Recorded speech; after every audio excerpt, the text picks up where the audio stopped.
Good morning. It's the last day of regular season here in the Adirondacks. There was supposed to be snow on the ground, but as you can see, there isn't. Just gonna go up on that ridge that I can't seem to get away from and still hunt it. I'm gonna go up to the northern side, still hunt south since the winds always seem to be going north. Try to get the wind in my face. I'm just gonna still hunt this ridge pretty much for the day. See what I can find. Usually I'm out looking for my trophy buck, but considering it's the last day of the season, I kind of just feel like filling a tag, so I might just take whatever decent thing I can find, but we'll see what happens if I get one. Got a doe on the other side of this pond. Gonna sit here and watch her for a moment. She's just feeding along. Maybe I'll get lucky. Her boyfriend will show up.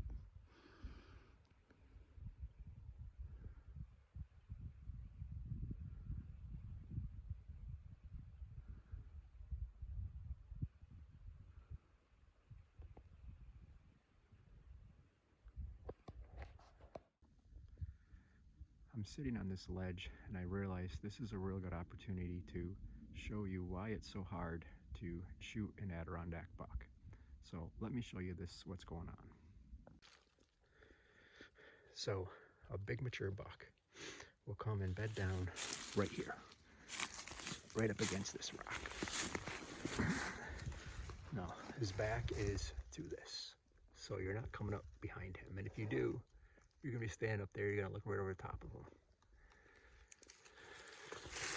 If you come in from this way, he's gonna see you coming a mile away. So if you're still hunting and you don't know what's here, and he spots you first, he's just gonna head off that way and you're never gonna see him again. Because he's sitting so far back that the only thing really sticking up is his eyes and his horns. So you're not gonna see him a bit. If you're sitting in a tree stand, you're not gonna see him because he's gonna sit here all day soaking up the sun. So you think, well, if you're tracking him, that'd be good because you track him right to this spot. But what these old smart Adirondack bucks do is they go this way. So they go down there and they walk that way. And then they come up the mountain and double back and come here and sit. And as you're tracking, you're walking down there and you walk right by him. And he watches you walk right by him. And then when you're way down there, he gets up and goes that way. And is gone before you even realize that he watched you go by. Which is important to always look up on these ridges if you're tracking, because 9 out of 10 times that buck is watching his back track, especially if he knows he's being followed. Another thing the buck will do, I'm not sure if he does it on purpose, but it's what happens. A doe will be like right down there below him, and she'll be like his eyes. So even if you see the doe first, you're not gonna realize there's a buck sitting right behind her. And she'll take off and he'll walk away and you'll never even know he was there. Well, like I just said, you can't really track deer on these freaking ledges. I just found some fresh tracks. I followed them for like 20 feet. And I was just getting ready to take my camera out to film them when I heard some crashing, and sure enough, I kicked up 3 does. They went down quite a ways and then spun actually below me. Bald, every one of them, which really sucks because could have shot any of the 3 of them if they had horns.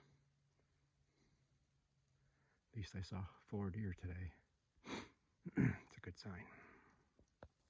I've got these tracks right here. People always ask me about tracking on bare ground, and here's a good example. This is the first track I saw. The only reason I noticed it is because the leaves are upside down, they're wet underneath. And when I started looking, I saw the whole path. Another track right there. And there's one right there. And now that you're looking forward, see those 2 kicked up right there? There's another one kicked up right there. So 2 of those 3 deer came this way. I don't know why I lost audio on this clip, but I came across these tracks. I'm pretty sure I must have bumped it. It was moving along pretty good. I followed it for maybe 100 yards or so, and it started to run. So I knew I was really close. It was going the opposite direction from where my truck was, and it was starting to get later in the evening. So I decided not to even pursue it. I have no idea what it was, if it was a buck or a doe, but I didn't think it was worth tracking down. I've got deer sign all around me. And I was thinking if I came to a nice spot to sit, I'd sit for a while. And I just found this spot.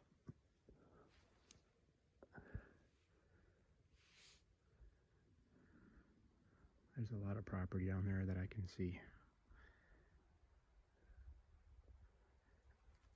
And I've got a trail right behind me that's got a lot of sign on it.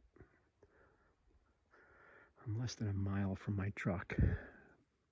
Straight that way. So I think I'm going to sit here. I should sit here right till dark. That sounds like a good plan, but in 20 minutes I'm going to be ready to move. We'll see what happens. I could theoretically shoot about, I don't know, that's like 300 yards out to the end of that. I probably won't shoot that far with a 45-70, but made myself a little shooting stick. Probably won't use it, but give me an A for creativity.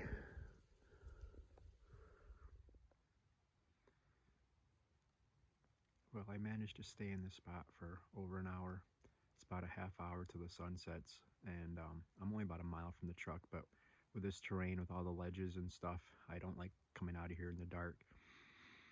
Even with my headlamp, it's pretty sketchy, so I'm going to make my way out and just take my time and still hunt my way back down, and maybe we'll get lucky in the last hour of the season here. Half hour of the season.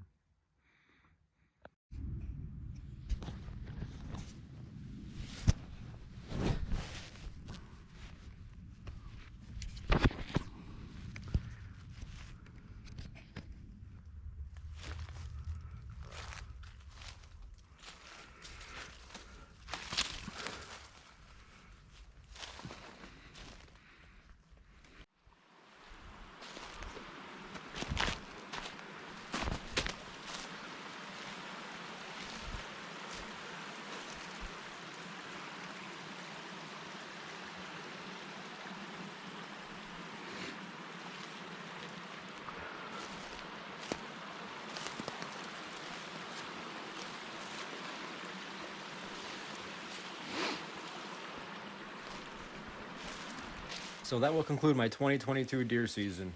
Congratulations to everybody that put a tag on one, and I'll see you on the trails.